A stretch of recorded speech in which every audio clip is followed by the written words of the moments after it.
La résidence surplombe la Méditerranée et la ville de Nice. Ces géraniums, c'étaient les petits trésors de Fatima Chari. Aujourd'hui, le chant des cigales se mêle aux psalmodies des versets du Coran. Dans une chambre, sa famille, ses amies marocaines prient pour cette femme qui a été assassinée jeudi soir sur la promenade des Anglais. Dans le salon, les hommes discutent et mangent quelques dattes. Avant-hier, son fils aîné et son mari ont laissé Fatima seule quelques minutes pour garer leur voiture. Quand ils l'ont retrouvée dans la foule, c'était déjà trop tard.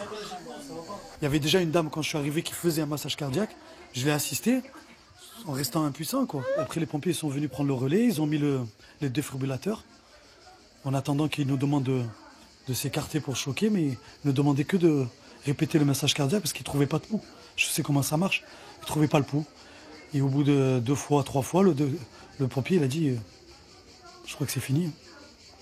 Mon père, entre-temps, il est tombé dans les pommes. Voilà, et je criais maman, c'est ce qui me reste, c'est que je criais maman, lève-toi, et les petits à côté en train de regarder, en train de pleurer, c'est ça qui me reste. Très très choquant. Je vois ma femme déjectée par terre. Mais très vite, ce sont les photos d'une Fatima heureuse que cette famille de 7 enfants veut nous montrer avant de crier sa colère contre la revendication du massacre par l'État islamique. C'est pas des musulmans, parce que la première personne qu'ils ont tuée, qu'ils ont fauchée, c'est une musulmane. Et ma mère était pratiquante. Ma mère était pratiquante, elle le pratiquait correctement. Donc ils peuvent pas dire État islamique, c'est pas vrai. Ils devraient changer de nom.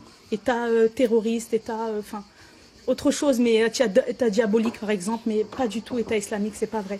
La personne qui a fait ça, c'est une personne qui est déséquilibrée, qui a commis des actes de violence. Mais Daesh a revendiqué parce que c'est un opportunisme. C'est rien d'autre que ça.